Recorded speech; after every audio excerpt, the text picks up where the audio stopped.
नमस्ते दोस्तों, मैं कंचन एपिक रसोई में आपका स्वागत करती हूँ। दोस्तों, आज मैं बसौड़ा की रेसिपी लेके आई हूँ। शीतला सप्तमी वाले दिन ये प्रसाद बनता है और शीतला अष्टमी को देवी जी पे चढ़ाया जाता है।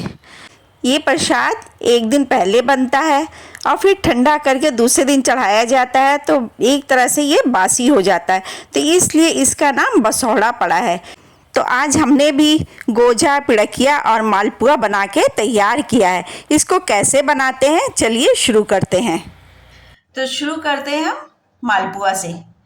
तो इसके लिए हमने 1 कटोरी आटा ले लिया है और इसको क्रिस्पी बनाने के लिए इसमें डालेंगे 1 बड़ा चम्मच चावल का आटा। इसमें कुछ ड्राई फ्रूट्स डालेंगे, किशमिश, काजू, बादाम और नारियल। इसको मीठा बनाने के लिए डालेंगे चीनी। चीनी आपको जितना मीठा पसंद है उतना मीठा डाल सकते हैं। हम इसमें 2.5 स्पून चीनी डालेंगे, 2 बड़ा चम्मच और आधा चम्मच, तो 2.5 बड़ा चम्मच चीनी डाले हैं। इसमें हम थोड़ी सी सौंफ डालेंगे। सौंफ डालने से इसका टेस्ट और बढ़ जाता है और डाइजेशन के लिए भी अच्छा होता है। इन सबको हम अच्छे से मिक्स कर देंगे। 1 कप दूध लेंगे और थोड़ा थोड़ा दूध डाल के इसको घोल लेंगे और इसको मिक्स कर देंगे और 1 घंटे के लिए रेस्ट पे छोड़ देंगे। इस तरीके से हमारा इसमें 1.5 कप दूध इस्तेमाल हुआ है। जब तक हमारे मालपुआ का डो रेस्ट पे है, तब तक हम गोजा और पिड़किया बनाने के लिए डो तैयार कर लेते हैं। इसको भी हमें गेहूं के आटे से ही बना के तैयार करना है। क्वांटिटी आप अपने हिसाब से कम ज़्यादा कर सकते हैं। यहाँ पे हमने 2 कटोरी गेहूं का आटा लिया है। इसमें डाल देंगे 1 बड़ा चम्मच घी का मोयन और मिक्स कर देंगे। गांव वगैरह में गोजा और पिड़किया बनती है, तो अभी भी कहीं कहीं पे इसमें मोयन नहीं डालते हैं।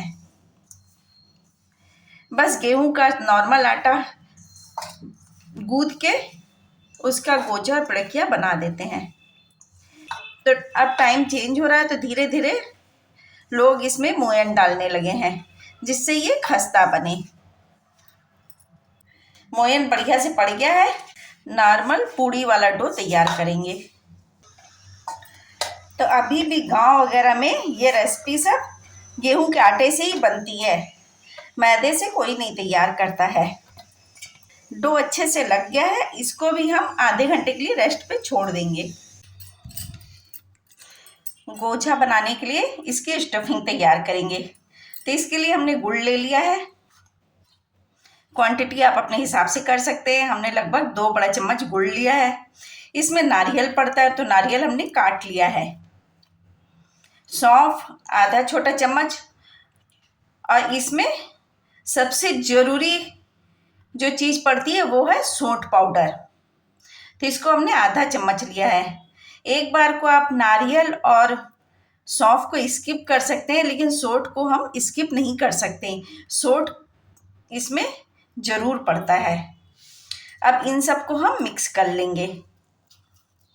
और नारियल और सौंफ हम लोग इसलिए डालते हैं कि नारियल और सौंफ ठंडा करता है। सौंठ भी डाइजेशन के लिए अच्छा होता है और सौंठ डालने से इसका टेस्ट भी बहुत बढ़ जाता है। इसमें खोए का या किसी और चीज़ का इस्तेमाल नहीं होता है। गोजा गुड़ का ही बन के तैयार होता है। अब इसके छोटे छोटे हम स्टफिंग तैयार कर लेंगे। साइज आप अपने हिसाब से कर सकते हैं, लेकिन जो गोजा बनता है वो थोड़ा साइज में बड़ा होता है और ये बनने में जितनी अच्छी लगती है, खाने में भी उतनी ही स्वादिष्ट लगती है। एक बार इस तरीके से आप गोजा बना के ज़रूर ट्राई करिएगा। तो इस तरीके से हमने स्टफिंग तैयार कर ली है। अब हम दूसरी स्टफिंग पिड़किया की तैयार करेंगे। अब में हम कुछ ड्राई फ्रूट्स डालेंगे। ड्राई फ्रूट्स में हमने नारियल ले लिया है, चिरौंजी, काजू, बादाम और किशमिश। क्वांटिटी आप अपने हिसाब से कम या ज़्यादा कर सकते हैं। ये सारे ड्राई फ्रूट्स हम मावे में डाल देंगे। इसको हम हाथों से अच्छे से मिक्स कर लेंगे।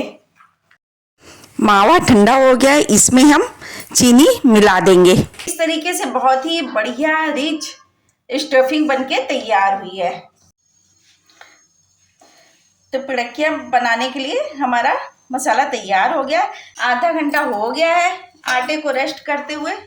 अब हम इसके गुजिया और पिड़कियाँ बना के तैयार कर लेते हैं। हम इसकी पूरी बेल लेंगे। अब हम इसको काट लेंगे। जैसा कि हमने पहले ही बताया था, गोझा बड़ा बनता है, तो इसको हमने बड़ा बनाया है। इसके अंदर हम एक इसकी स्टफिंग कर लेंगे। कटोरी में पानी लेंगे, पानी हल्का हल्का इसके चारों तरफ लगा देंगे, जिससे ये अच्छे से चिपक जाए।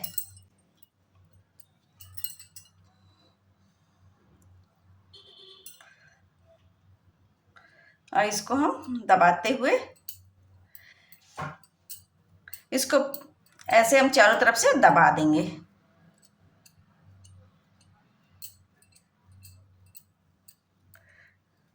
अब आपको हाथ से डिजाइन आती है तो आप इसकी हाथ से डिजाइन दे सकते हैं, जो कि देखने में भी बहुत अच्छी लगती है। और नहीं तो आपके पास कटर है तो आप कटर से इसको काट सकते हैं।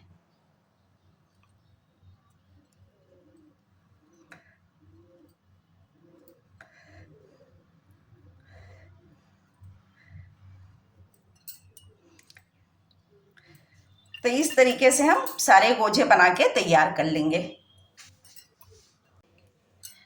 तो इस तरीके से हमने सारे गोझे बना के तैयार कर लिए हैं।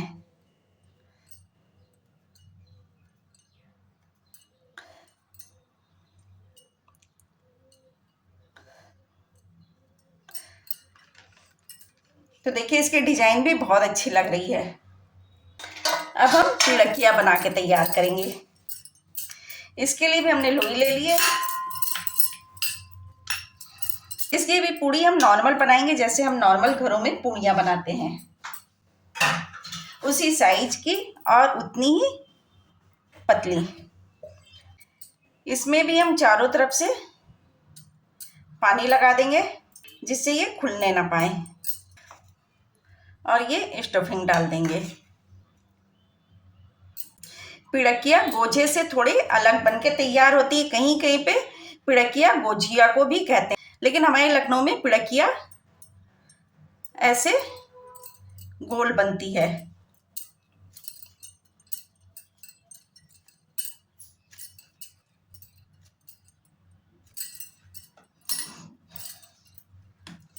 तो ये बनके तैयार हो गई। ऐसे हम सारी पिड़कियाँ बना के तैयार कर लेंगे, जिससे ये खुलने ना पाए। और इसके बीच में स्टफिंग डालेंगे। इस पिड़किया को एक तरह से आप कचौड़ी का भी नाम दे सकते हैं।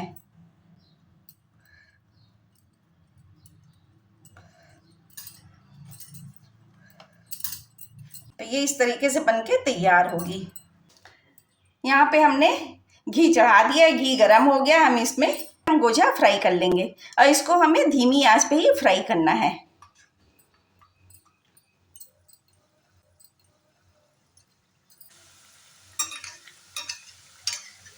एक साइड से पक जाएंगी या ऊपर से इसका कलर चेंज हो जाएगा, तब हम इसको पलट देंगे। तो इधर से इसका कलर चेंज हो गया, हम इसको हल्के हाथों से पलट देते हैं।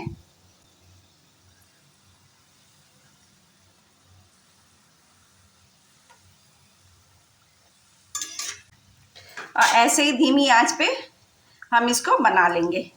यहाँ पे हमने कढ़ाई से गोझा निकाल लिया है, क्योंकि इस वाले गोझे में स्टफिंग थोड़ी ज़्यादा हो गई थी, तो ये यहाँ से लीक कर गई है। और उस निकालते समय हम वीडियो चलाना भूल गए, तो वीडियो हमारा इस समय स्किप हो गया है। तो इसको अलट पलट करके हमने सेक लिया है। ये हमारी नहीं खराब हुई है, सिर्फ एक इसमें हमने लास्ट में स्टफिंग ज़्यादा कर दी थी, तो यहाँ से ये निकल गई है। तो जब भी इसको बनाना है तो स्टफिंग इसमें थोड़ी कम ही इस्तेमाल करनी है। यहाँ पे आप देख सकते हैं हमारी कढ़ाई भी थोड़ी ख़राब हो गई है। तो चलिए अब हम पिड़कियाँ बना लेते हैं।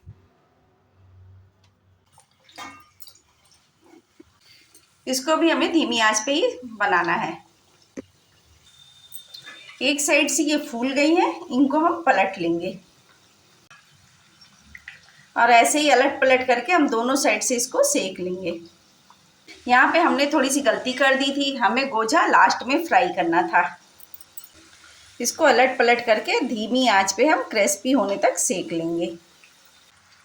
तो आप देख रहे हैं ये बहुत ही बढ़िया क्रिस्पी पिड़कियाँ बनके तैयार हो रही हैं। इनको आप पिड़कियाँ भी कह सकते हैं या मावा कचौड़ी भी कह सकते हैं।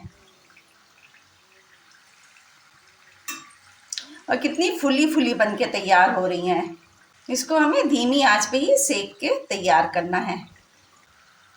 तो आप देख सकते हैं ये दोनों साइड से बहुत ही अच्छी और क्रिस्पी बनके तैयार हुई है और इसको हम निकाल लेंगे। थोड़ा सा हम कढ़ाई के किनारे ऐसे करेंगे जिससे इसका एक्स्ट्रा ऑयल निकल जाए। अब इसी कढ़ाई में हम मालपुआ बना के तैयार करेंगे। 1 घंटा हो गया है, मालपुआ का बैटर अच्छे से तैयार हो गया है। तो चलिए हम अब मालपुआ तैयार कर लेते हैं। और मालपुआ भी हमें धीमी आंच पे ही सेक के तैयार करना है। आपकी कढ़ाई बड़ी है तो आप एक साथ 2-3 मालपुए डाल सकते हैं। तो आप देख सकते हैं मालपुआ अपने आप फूल के ऊपर आ गए हैं।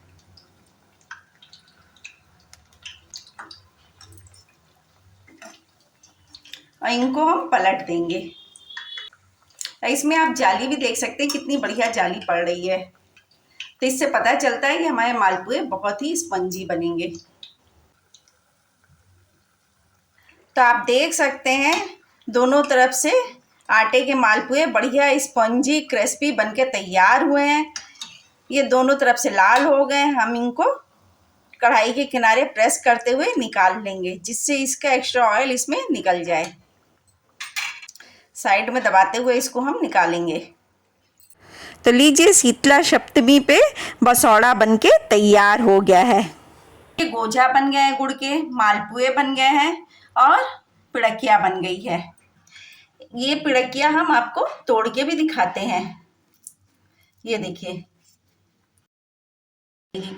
तो यहाँ पे आप देख सकते हैं बहुत ही अच्छी पिड़किया बनके तैयार हो गई है। इसकी स्टफिंग भी बहुत ही बढ़िया है, अंदर तक पूरी भरी हुई है। अब हम मालपुआ भी आपको तोड़ के दिखाते हैं। देखिए अंदर से कितना स्पॉन्जी बना हुआ है और बहुत ही क्रिस्पी मालपुआ बनके तैयार हुआ है। इसको आप खाएंगे कोई नहीं कहेगा कि ये गेहूं के आटे से बनके तैयार हुआ है। अब हम आपको गोजा तोड़ के दिखाते हैं। तो आप देख सकते हैं इसके अंदर का गुड़ सारा मेल्ट हो गया है और बहुत ही क्रिस्पी और खस्ता गोजा बनके तैयार हुआ है। एक बार आप इस तरीके से गोजा बना के ज़रूर ट्राई करें। आपको हमारी ये रेसिपी कैसी लगी हमें कमेंट करके बताइए। हमारे चैनल को लाइक करिए, सब्सक्राइब करिए और शेयर करिए। धन्यवाद।